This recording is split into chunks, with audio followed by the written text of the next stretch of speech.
Bonjour les amis, j'espère que vous allez bien. C'est le général Alligator, créateur de la mentalité Alligator. Les amis, aujourd'hui nous allons parler du permis de conduire. Nous allons parler du cas de ceux-là qui viennent sans papier, qui se retrouvent ici sans papier, et par exemple qui sont venus en tant que touristes ou qui sont passés par la frontière et ils se retrouvent ici, ils sont restés. Alors, sachez que lorsque vous venez en tant que touriste et que vous êtes resté, il y a des avantages auxquels vous ne pouvez pas avoir droit.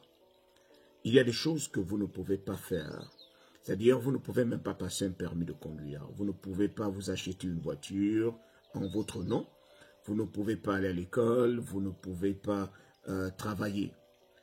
Maintenant, il y a certains États qui ont souhaité aider certains étrangers qui se retrouvent ici sans papier, qui ont compris que c'était très difficile de vivre ici sans papier et de ne pas pouvoir conduire. Parce que lorsque vous êtes dans certains États, les transports en commun sont compliqués.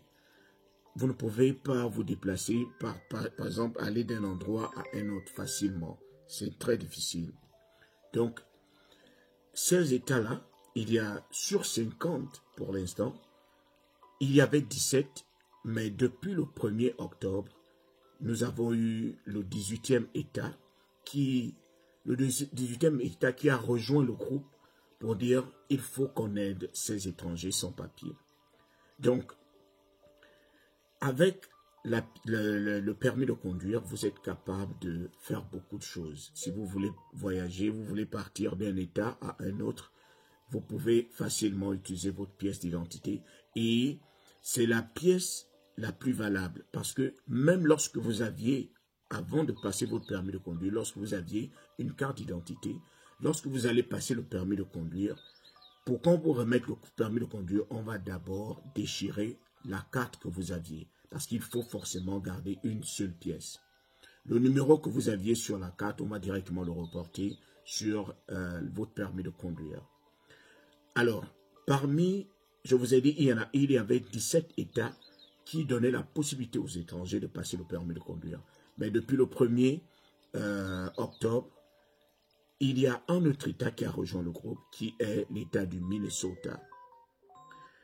Parmi ces 18 États, nous avons le Connecticut, nous avons le Delaware, nous avons l'État de Washington, nous avons l'État de Californie, nous avons l'État du Colorado, nous avons l'État qui vient de rejoindre le groupe, le Minnesota, comme je vous l'ai dit, nous avons l'État de Hawaï, nous avons l'État du New Mexico, nous avons l'État du New York, nous avons l'État du New Jersey, nous avons l'État du Maryland, nous avons l'État du Nevada, nous avons l'État de Massachusetts, nous avons ensuite l'État de Utah, ensuite nous avons l'État du Vermont, nous avons l'État de Virginia, la Virginie, ensuite nous avons l'État de Oregon et nous avons l'État de Illinois.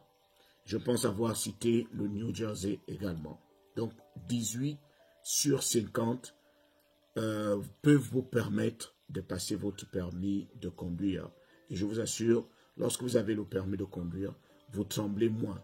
Vous pouvez vous acheter une voiture et conduire. Si on vous contrôle, vous montrez votre permis de conduire. Il y a moins de soucis. C'est-à-dire vous avez l'impression de vivre déjà ici avec les papiers, quoi. Le permis de conduire est très, très important. Très, très important. Donc, c'est ce sur quoi je voulais faire la communication.